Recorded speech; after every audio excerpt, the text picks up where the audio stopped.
Саламатсызбы замандаш, анда эмесе мурунку сабагыбызды улантабыз. Демек, биз мурунку сабагыбызда документибизге сүрөт койгонду үйрөнгөнбүз. Ал демек image деген тег менен ишке ашкан. Эми бүгүн ошол сүрөттөн биз шилтеме жасаганды үйрөнөбүз. Мынакей азыр карап көрсөңөр, бул жер шилтеме эмес, жөн эле сүрөт катары көрүнүп атат. Биз качан шилтеме жасаганда бул жерде биздин курсорубуздун түрү ошол кол түрүнө келет дагы. Башкача айтканда, ушул сүрөт аркылуу биз башка документке шилтеме жасасак болот экен. Бул дагы абдан оңой эле. Ал кандайча жүргүзүлөт? Мынакей сүрөттөн гипершилтеме жасоо. Демек, болгон эле биз image тегин А же болбосо ошол шилтеме тегине ичине киргизип коет экенбиз. Мына мисалы бул жерде биринчи мисалда Super KG деген сайтка биздин сүрөтүбүздө шилтеме жазылып атат. Же болбосо экинчи мисалда Sistema.html деген ошол эле папкада жайгашкан документке сүрөттөн жүргүзүлүп атат шилтеме. Мына эми ушуну жасап. Демек, мурунку сабагыбызга кайра кайрылабыз. Мынакей биздин сүрөт турат. Ушул сүрөттө эле биз А деген, башкача айтканда, гипершилтемени тегине А тегинин ичине киргизишибиз керек. Ал үчүн эмне кылабыз? Ал үчүн мынакей ушул шилтеменин сүрөттүн ичине эле жазабыз. А теги href барабар. Демек, шилтемебизди жазышыбыз керек. Эмнеге шилтеме жасайбыз? Биз ошол эле документтеги, мисалы мына биздин папкабыз турат. Ушул папканын ичинде index2 деген документ бар. Мынакей мына документ. Ушул документке биз шилтемени жасап көрөлү.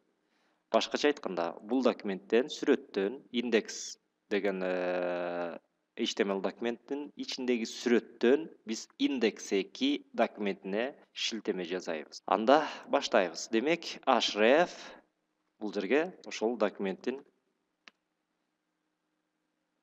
атын жазабыз. Index2 болчу. Index2 checkit HTML. Мынакей эми тармакчаны жабабыз. Мынакей image тегибиз кетти. Жана бул жакта биз кайра түгөйлүү тегти жабышыбыз керек. Башкача айтканда, А тегибиз биздики түгөйлүү тег болуп эсептелет. Ошондуктан муну сөзсүз түрдө жабышыбыз керек. A/A деген тег менен жабышыбыз керек. Мына биздин шилтемебиз даяр болду. Эми муну сактайбыз дагы, текшерип көрөлү. Ал үчүн мынакей index деген файлыбызды ачабыз. Төмөн жакка барабыз сүрөтүбүзгө. Жок, биздикин сүрөтүбүз иштебей калыптыр. Эмне үчүн азыр текшерип көрөбүз. Түшүнүктүү. Биз анткени бул жерден А тегин жаппай калыптырбыз. Мынакей бул жерден жабышыбыз керек болчу. Мына негизи мындай каталардын чыгып турганы дагы абдан жакшы, анткени ушул эле учурда биз ар бир катанын жардамы менен берилип аткан теманы дагы тереңирээк түшүнгөнгө аракет кылышыбыз керек экен. Мынакей жаптык, эми сактайбыз, эми кайрадан текшерип көрөлү. Жанагы файлыбызды ачабыз, жаңылайбыз. Мынакей биздин сүрөтүбүз чыкты. Эми мынакей карасаңар, жана жөн эле курсорубуз көрүнүп атат беле? Азыр болсо ушул сүрөткө келгенде колдун түрүн алып калат. Бул башкача айтканда, бул сүрөтүбүз шилтеме дегенди түшүндүрөт. Эми бул шилтемени басып көрөлү, тиги документибизге өтөбүзбү? Басабыз. Мына кийинки документке өттүк.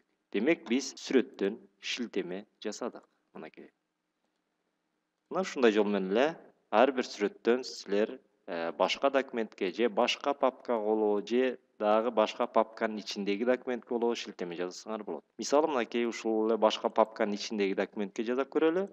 Кайсы жерге? Мисалы, бул жакта биздин Bori папкасы же болбосо ушул эле башка сүрөткө шилтеме жасап көрөлү. Мисалы, сүрөт деген папканын ичиндеги чычкан деген сүрөткө биз азыр шилтеме жасап көрөлү. Чычкан. Бул дагы JPEG форматта экен. Демек, ал үчүн ачабыз Notepad++ду. Анан мына бул жерден эле Bori дейбиз. Bori кечиресиздер, сүрөт папкасы. мынакей сүрөт папкадан кийин анын ичиндеги файлга шилтеме жасаш үчүн сөзсүз түрдө слеш белгисин бериш керек. Анткени слеш белгиси бул папкага кирдим дегенди түшүндүрөт. Жана бул жерге биз чычкан деп жазышыбыз керек. Чычкан точка jpg. Башкача айтканда биз сүрөткө шилтеме жасап атабыз. jpg. Мынакей жанагы сүрөтүбүз турат. Болду, сактайбыз. Кайрадан биз биринчи документибизди ачабыз, жаңылайбыз. Эми муну басып көрөлү шилтемени. Мына биздин электрондук чычкан сүрөтү ачылып атат. Демек биздин шилтемебиз иштеп атат. Мынакей ушундай жол менен башка бир файлга же сайтка же дагы бир башка электрондук поштага болобу ушундай кылып сүрөттөн шилтеме жасасаңыз болот экен. Анда эмесе ушуну менен бул сабагыбыз дагы аяктады. Кийинки сабактан жолугушканча сак саламатта болуңуз.